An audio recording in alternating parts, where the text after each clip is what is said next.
Baltic থেকে Caspian, Arctic থেকে প্রশান্ত মহাসাগর।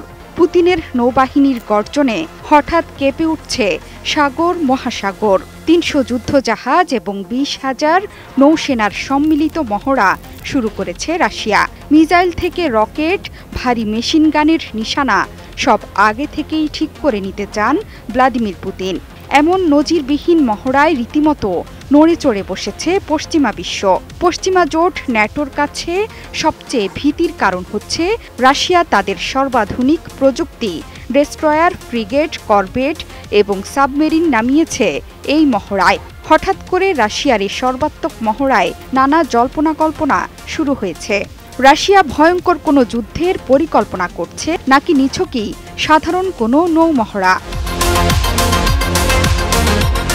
সাম্প্রতিক ঘটনা প্রবাহ খেয়াল করলে দেখা যাচ্ছে বেশ আটঘাট বেঁধে মাঠে নেমেছেন।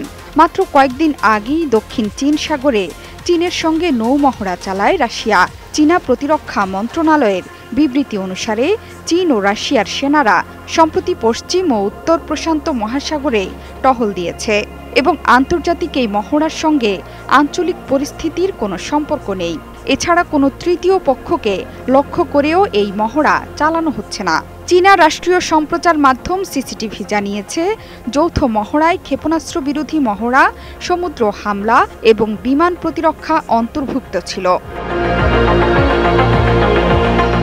যুক্তরাষ্ট্রের নাকের ডগায় কিউবায় আবার পৌঁছেছে রাশিয়ার অত্যাধুনিক যুদ্ধজাহাজ।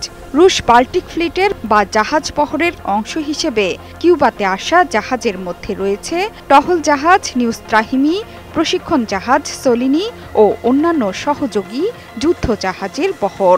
মঙ্গলবার যুদ্ধজাহাজের এ বহরের কিউবা ছাড়ার কথা রয়েছে।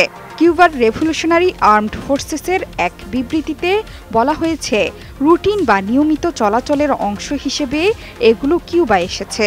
এর আগে গত জুন মাসে একটি রুশ পারমাণবিক সাবমেরিন, ফ্রিগেট ও অন্য রসদবাহী জাহাজ হাবানা বন্দরে নোঙর করেছিল।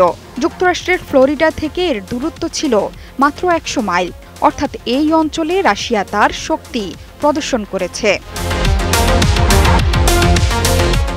ভূকৌশলবিদের মতে, রাশিয়ার প্রেসিডেন্ট ভ্লাদিমির পুতিন যা করেন ভেবেচিন্তেই করেন। বিশ্বের বিভিন্ন প্রান্তের সাগর মহাসাগরে রাশিয়ার হঠাৎ এ অতি তৎপরতা ভিন্ন কিছুর ইঙ্গিত দিচ্ছে। পুতিন গত মাসেই জানিয়েছিলেন ২০২২ সালে নৌবাহিনীকে ২৪টি নতুন জাহাজ এবং যুদ্ধযান সরবরাহ করা হয়েছিল। ২০২৩ সালে এই সংখ্যা ছিল ৩৩টি এবং ২০২৪ সালে ৪০টিরও বেশি জাহাজ এবং যুদ্ধযান হস্তান্তর করার পরিকল্পনা রয়েছে। জোহরা চৌধুরী সেতু, ৭১।